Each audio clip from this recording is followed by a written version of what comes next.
I want to speak about the first chapter of The Interpretation of Dreams by Freud.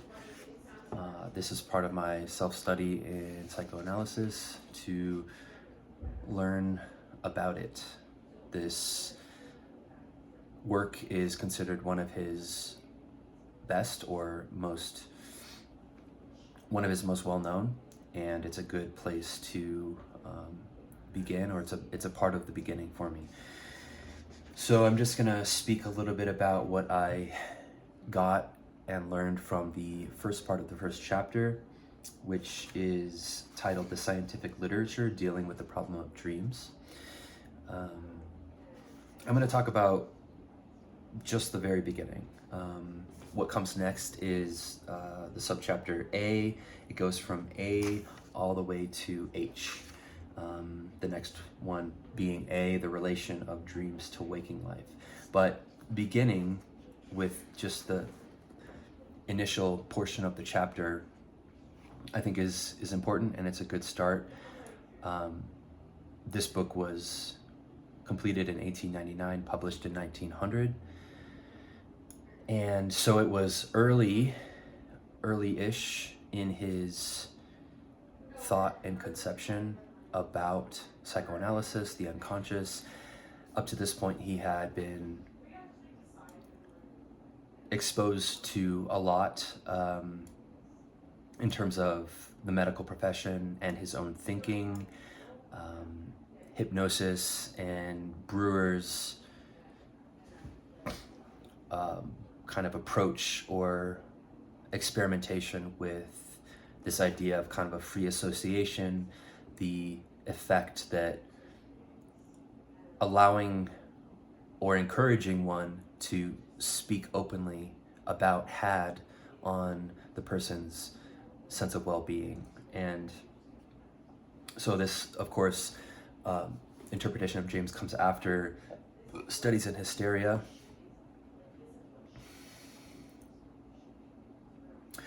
But this book goes into more depth of the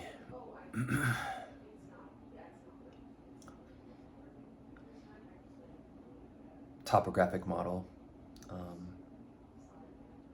of the preconscious, conscious, and unconscious kind of domains of the mind.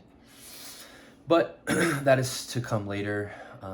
Just beginning with the beginning.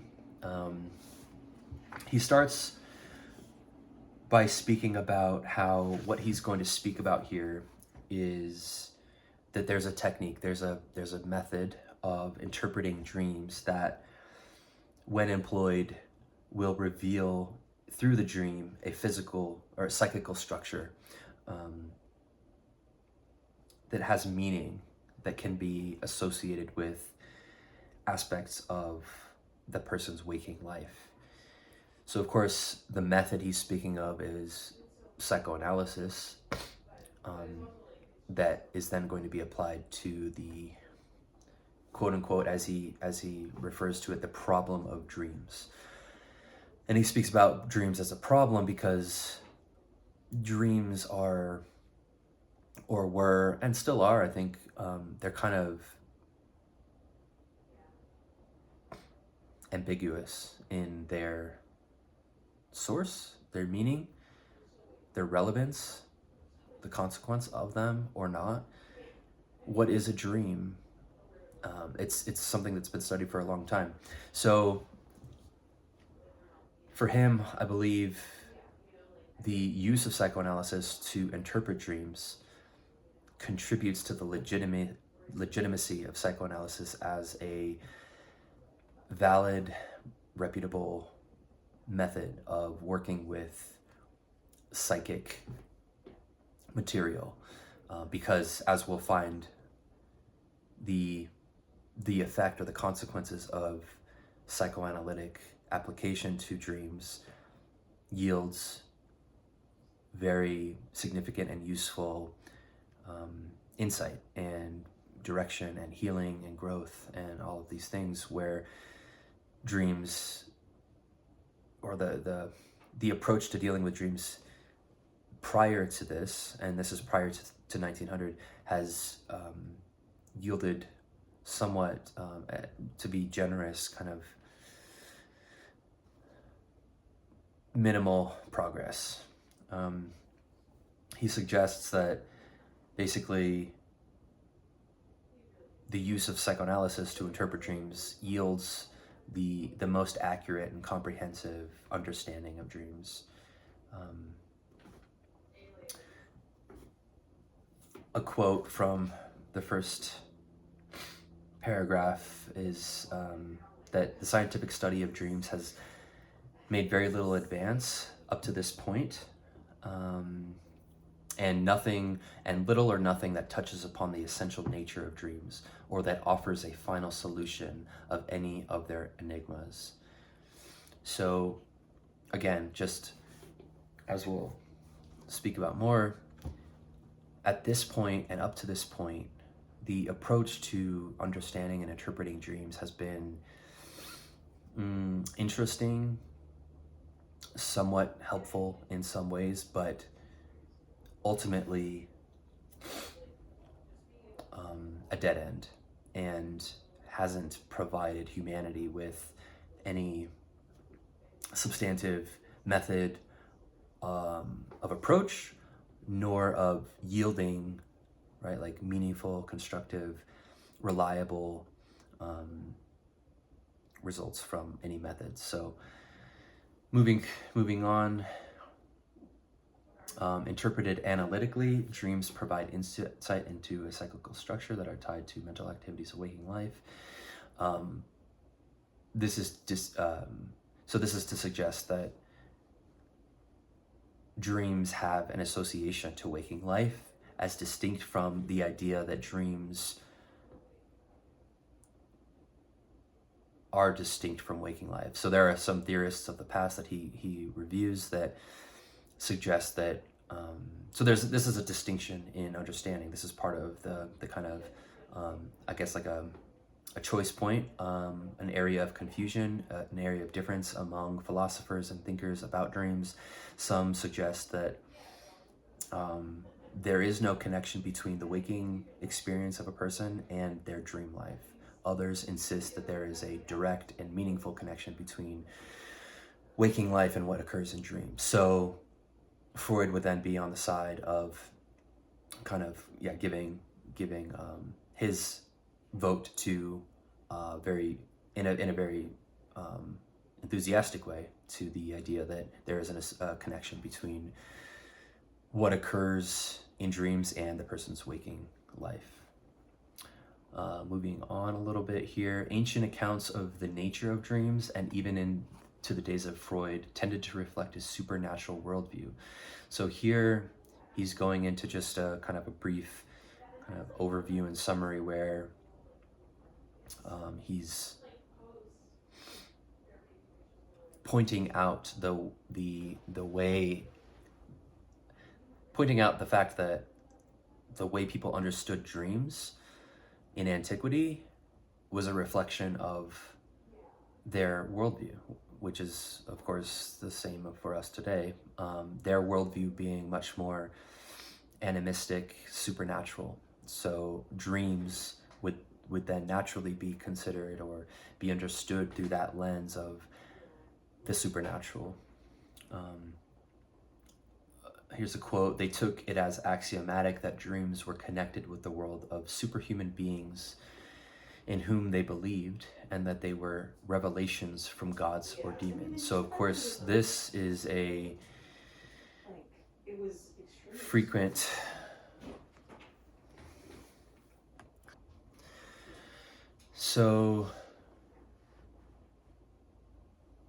they took it as axiomatic that dreams were connected with the world of superhuman beings in whom they believed, and that they were revelations from gods or demons.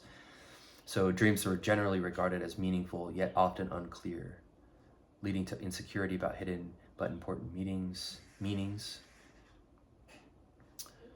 So to this point about revelations in dreams from gods or demons, again, this would follow from the supernatural origins kind of perspective, that this thing called a dream is is divinely inspired and is being kind of, produced through either a benevolent or a maleficent force, gods or demons. It's also true, as it is today, that, again, dreams are often unclear. So for the ancients, though, again, dreams were generally regarded as meaningful. So if they were unclear, leading to insecurity, if they were unclear, this might lead to insecurity, because if they can't decipher some important message that's being delivered through the dream, they may be missing, right? They may be not able to heed an important warning or meaning. This led to a very complex range of classifications, groupings, and subdivisions that helped to make meaning of dreams where otherwise there might not be a method or a way to. So I think that this is kind of akin to maybe like a dream dictionary that gives meaning to a lot of different symbolism in a taxonomic type of way, which is actually not going to yield relevant results, because the material of dreams is going to be directly tied to an individual's psyche and the unique symbolic kind of creations of that psyche in reference to that person's unique life experience. So while there can be possibly some general themes that may be approximate to, right, like a wide range of people's experiences, generally I think a list, a pre-written kind of structured version of dreams is not going to be very useful for individuals. And then the way that dreams were kind of thought about and considered in antiquity had a lot to do with the degree to which a particular philosopher was inclined toward divination or not, right? So if there's someone who is of prominence and is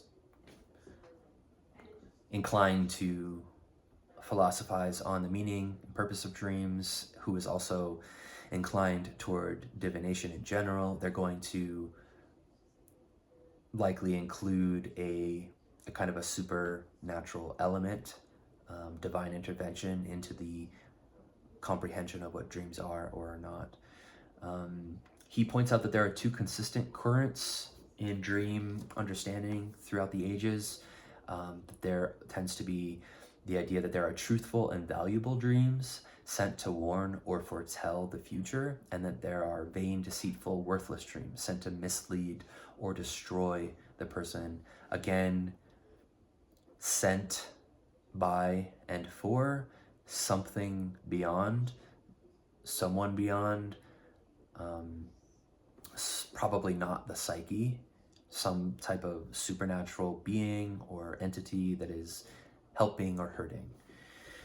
So this is a very relevant point to kind of make clear that the departure from the point of departure for even beginning to understand dreams is incredibly important in the conclusions that are arrived at. Meaning and value related to difficulty and challenge of interpretation. Dreams are significant, but incomprehensible dreams might hold important messages or warnings. I've already said that. This provided an incentive for elaborating a method by which the unintelligible content of a dream might be replaced by one that was comprehensible and significant. I kind of added a point of my own here. I think that if that were to be the case, if there's an incentive for elaborating, right, kind of license to creatively interpret dreams such that they make sense where they previously didn't.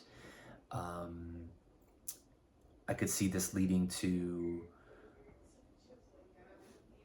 inaccurate interpretations. If we need to find meaning in a symbolic representation that we're having trouble finding meaning in,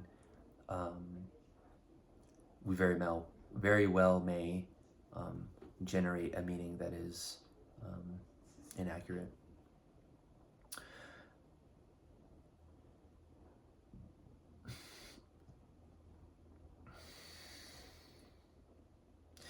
A point about he speaks to, again, he kind of like adds a point here to the reasoning for understanding dreams in the sense of kind of a divine sense, where if you think about when a person is transitioning from a sleeping state to a waking state, and the remnants of a dream are still present in that transitional period, it's a kind of a groggy, almost emergence that seems like it's an emergence from another world, the sleeping world. And so it makes some logical sense to imagine that, well, okay, I seem to be emerging from another dimension of sorts, an alien world. Part of that experience is the remnants of a dream. So dreams must be coming from another dimension or another world or an alien domain, which lends itself to the whole conception of a supernatural, divine, God, demon kind of way to interpret the origin of dreams. He speaks of what I think of, he kind of puts forth, I think, a somewhat, he seems a little bit perturbed. He speaks about how otherwise reasonable, clear-headed men without extravagant ideas seek to support the religious faith by endorsing the existence and activity of superhuman spiritual forces to justify their religious alliances. That's somewhat paraphrased, but he points out that these kind of divine explanations are not ancient. They remain in his time. They remain in the year 2025. But that it's kind of like he doesn't say it explicitly, but I can read between the lines, where he seems a little bit disturbed or kind of like taken aback by the fact that otherwise clear-headed men without extravagant ideas nonetheless seem to be willing to put aside, I guess, their clear-headedness in order to